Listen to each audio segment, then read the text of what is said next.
Go. Good afternoon, viewers. Fit Rich here.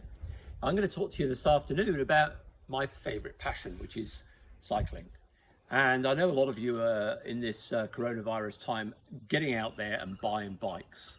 So I thought it'd be useful to give you a few hints on what to buy for yourself, because there are many types of bicycle, and if you get the wrong one, it's a real pain.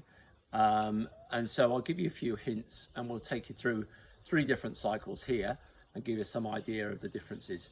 The first thing though is, first rule in buying a bicycle is buy the very, very best that you can buy.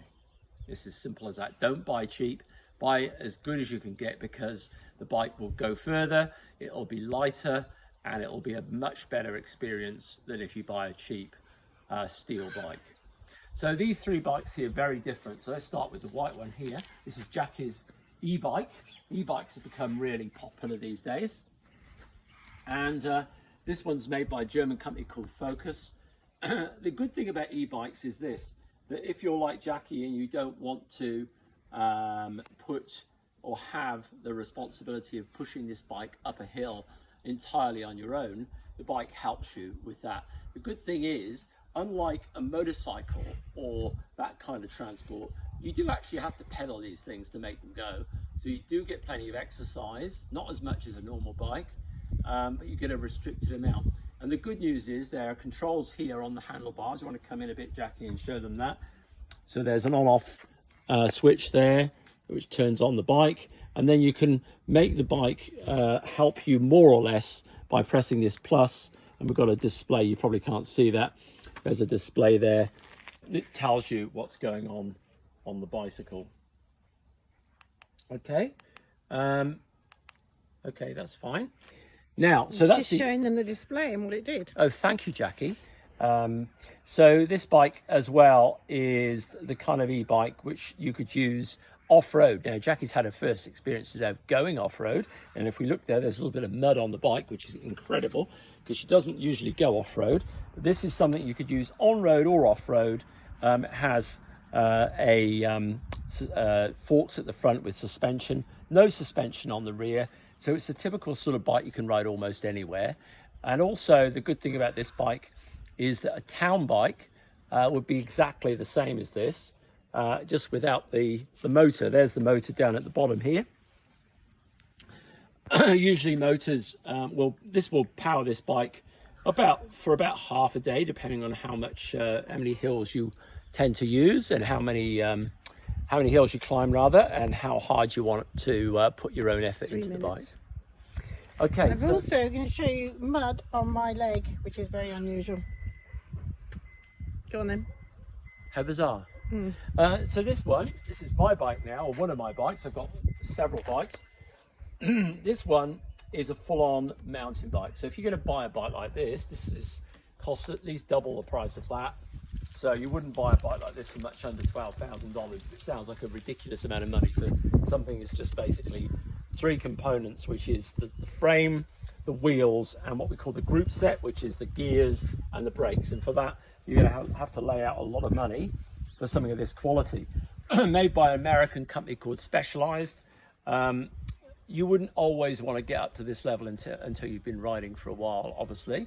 But you can buy a perfectly good bike, mountain bike these days, for about $3,000 or $4,000, not much less. Okay, this one is complete carbon wheels and frame, and is ideal for cross-country mountain biking.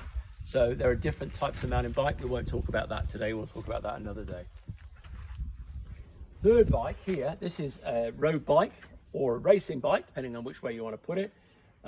This, compared to those other 2, is a very specialized machine, and you'd only want to buy this type of bike if you had already been riding on the road for a while. So this is an absolute only road bike. This particular model, again, you wouldn't pick this up for less than $12,000. You can buy much less than that, much cheaper bikes than that. Again, though, to get a decent road bike, you're going to be spending $3,000 to $5,000 even for your first machine. Now, this bike is the type of thing you can ride for 70, 80, or even 150k. This particular bike actually has been ridden from one end of Great Britain to the other. 1650k ride over 14 days. An amazing machine. More on that later. The one thing about road bikes is they're tremendously light. So you can just pick it up. Now, you know I'm very strong from my videos, but this thing weighs about 6.5 kilos and is incredibly light and therefore very fast. Okay, now on all these bikes, or not on Jackie's, but on these other two, you'll notice that we have funny little pedals on both of them. Just a close-up of that pedal there, Jackie. And then also here. So pedals on specialised bikes like those two and less specialised bikes like this are very different. So let me explain. This mountain bike uses something called Crash Brothers pedals. You see you can get your shoes into them, and here's a pair of shoes, or my shoes. You can see how dirty they are because they get a lot of use. And underneath there is something here which we can use to called a cleat, like on a pair of skis, and you can cleat these into your pedals, which gives you extra power. Now, most people that are starting off in cycling would not use specialist shoes like this, but you do increase your power a lot with them. And so down the road, good to have a bike that you can adapt and change from those type of pedals to this type. Okay, the other thing you're definitely going to need is a helmet. Any quality helmet is what you need to be looking for. Do not buy a cheap helmet. This is going to protect you. This is pretty much the only protection your head's got.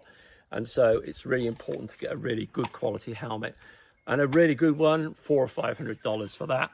Shoes, again, $400 or $500. High-end shoes, but you can get cheaper ones than that. And then a pair of gloves, cycling gloves. And these are really important because these, when you're sweating and you're cycling in the summer, you're going to need a pair of gloves to stop your hands slipping on the handlebars, particularly on the road bike, which can get quite dangerous if you're doing 40k an hour and you've got slippery handlebars. Now that's it for the moment. I will take you through in more depth each of these bikes on another video, but that hopefully gives you some idea of what to buy.